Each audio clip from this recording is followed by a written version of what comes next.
we have huge news here at this radio station. I have a press release right in front of me. I'm going to try to read it. Are you ready? Yes. WFAN, the most listened to sports radio station in America, has announced a revamped weekday programming lineup. We are now commenting. Yes. Effective January 5th, 2026. The changes are highlighted by the return of Craig Carton, who will host The Carton Show alongside Chris McMonagle. The station is also launching a new midday show. I don't know if I'd agree. New midday show. I mean, we're the same. Evan and Tiki. It is new, slightly. That's true. Evan and Tiki featuring Evan Roberts, Tiki Barber, and Sean Morash. Sounds like your name's on the billboard. Let's go. I made the team. So I guess that means Tommy's been fired. So, Tommy, I hate to tell you this in such... Oh, wait, there's more. Evan and Tiki executive producer Tommy Luger will host a new evening show called After Hours. After Hours, Luger for hours. Now, before we congratulate you and get into more details, let me just say that I have enjoyed listening to BT and Sal for a couple of years. I think they've done a great job, and they've also been put in a horrible situation over the last week when stuff like this leaked out. Obviously, I've known BT my entire radio career. Been doing it since 2013. He was my co-host for a decade plus. So I know exactly the emotions that he's going through. I think they have done an incredible job here. I think they've done a great job the last week. I hope they're still around this station. So nothing but love for Sal, who is one of the great Met fans. I will ask him to come on the Rico every other day. He'll probably say no most of the time, but I got nothing but respect for both of those guys, and hopefully they'll still be around here at this radio station. So I'm excited for Craig to come back. I love Craig.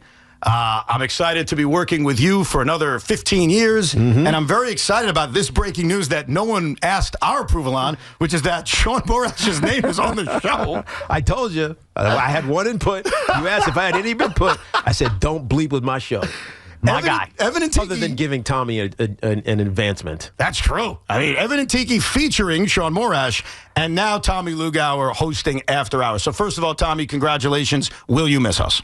Thank you. No, I will not. Wow. I'm kidding. I will miss every day working with you guys, just like I miss working with Chris and with Big Mac.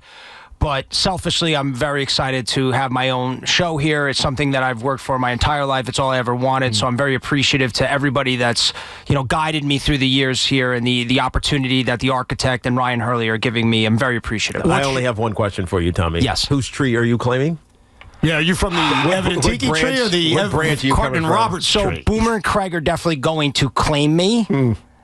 I will, no comment. I would say that, can I branch off? I think it's like the bloodline. I think you get it in wrestling. I could have multiple. I come from Boomer and Carton, but I also come from Evan and Carton, and I come from Tiki. It's incestual.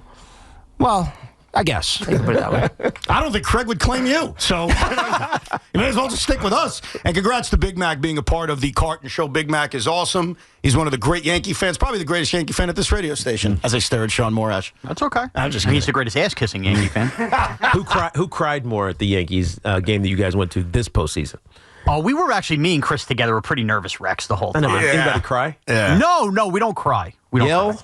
Yeah, a lot of yelling. Screaming? Yeah, a lot of screaming. Emotion? A lot of punching each other in the arm. Tommy, what's your opinion on Big Mac's name not being fully on the show? Any comments on that? No, not really.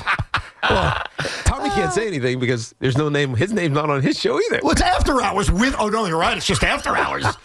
Anyhow, we'll talk Good more for about... Al Cintron, huh? We'll talk more about this later today, tomorrow, the day after. Obviously, big news around here. Lineup change. Craig coming back. We'll be doing 10 to 2. Morning guys still intact, 6 to 10. Tommy Luger, we're doing After Hours. Very exciting stuff. There's one more question that needs to be answered now. What point do we get out of the awkwardness of removing Tommy from our show group chat?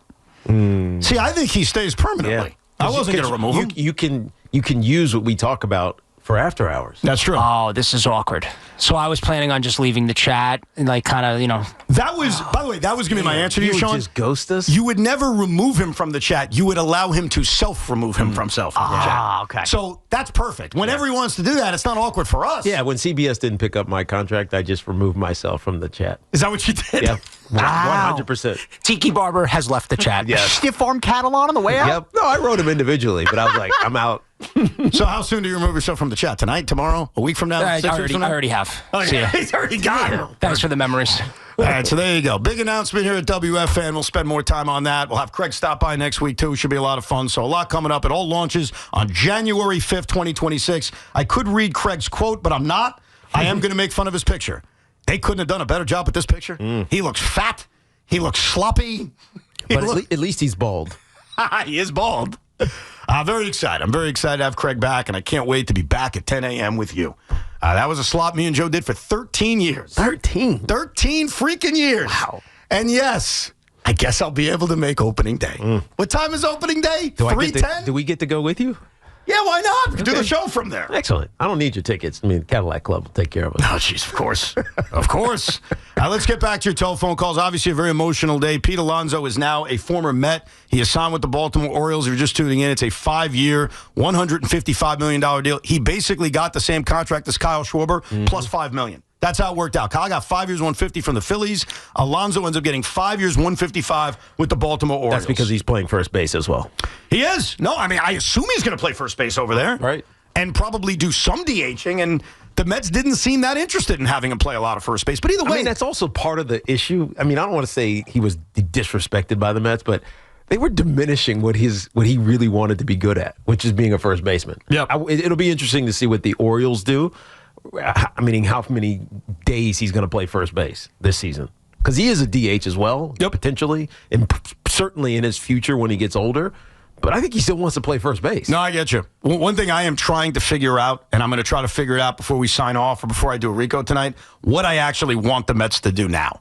Because there's a moment today, we're all going to bitch, complain, whine, rip David Stearns, do all that. There is a moment where life goes on. And we have no choice but to say, what are you going to do now? Right. And throughout this offseason, this was always my plan A. My plan A was Pete Alonso. By the way, my plan B was Kyle Schwarber. He's already gone too. So at some point, I know I am going to firmly have the idea of what I think they should do.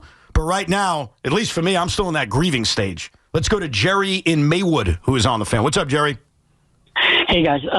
Before I get to what I want to say, the Mets might have a locker room problem, but I'm sure Pete Alonso's not part of it. Like you said, he's a doofus, and I'm sure they all love him. All right. I'm going to tell you guys how this is all going to play out. So Tommy and Tiki, you guys don't know, but listen, I'm going to tell you how it plays out. David Stearns, a small market GM, he wants to build the Brewers East, okay? And by the way, they couldn't beat the Mets a couple of years ago, and we saw how they performed against the Dodgers in the playoffs, okay? So we are not going to get Bellinger, Tucker, Bregman. Have you ever seen the Brewers go and get free agents like that? No, he's going to build a small market team. We're not going to get Skubal either because he knows we're not going to make an offer for him in a year, okay? So after this underwhelming offseason, my question to you, Evan, particularly, and I hope you answer this, is how soon before Soto asks for a trade? Because he was sold a bill of goods that this was going to be the team. Where I would push back, Jerry, is I'm trying to figure out David Stearns too, right? We all are. I do not think it is fair at all to just say he's going to do what he did in Milwaukee. He's got more capital than he has in Milwaukee, and he's already shown that because they signed Juan Soto last year. My interpretation of David Stearns' free agent approach is that he is very cunning. Cunning or cutting? Cunning. In that he puts a value of years and money on players and says, I'm not going past that. And then there were certain players like Yoshinobu Yamamoto where they did go well beyond, and Juan Soto where they'll go justified. Right, and they'll go all out and get the player. But a lot of these players, specifically Pete Alonso, they have a very specific view on how far they'll go. So I don't think what you're building up towards, which is they're going to do nothing, is true. I think they will add players. I think eventually they've got to broaden their specificity. To how Now you've just messed me up. That's why I did it. Right. Specificity. Yeah. Yes. I'm so dumb I made Tiki dumb. They have to be broader in terms of what they're willing and where they're willing to go. Right. Because if not, you'll lose people. No, you're right. You lose the fan bases, and you're also going to create a situation that free agents aren't going to want to come into. But ultimately, it comes down to money. You know what I mean? It comes down to, you talk about this all the time. You talk about it in football. You talk about it in baseball. Hell, basketball, even though it's a little bit different. But who's going to pay you the most in free agency? That's what it's going to come down to. And the only way to get the best players is to pay them. And so the last thing you want to do if you're David Stearns after losing Pete Alonso, losing Edwin Diaz, shipping off Nimmo, is to start picking from the second tier of free agents.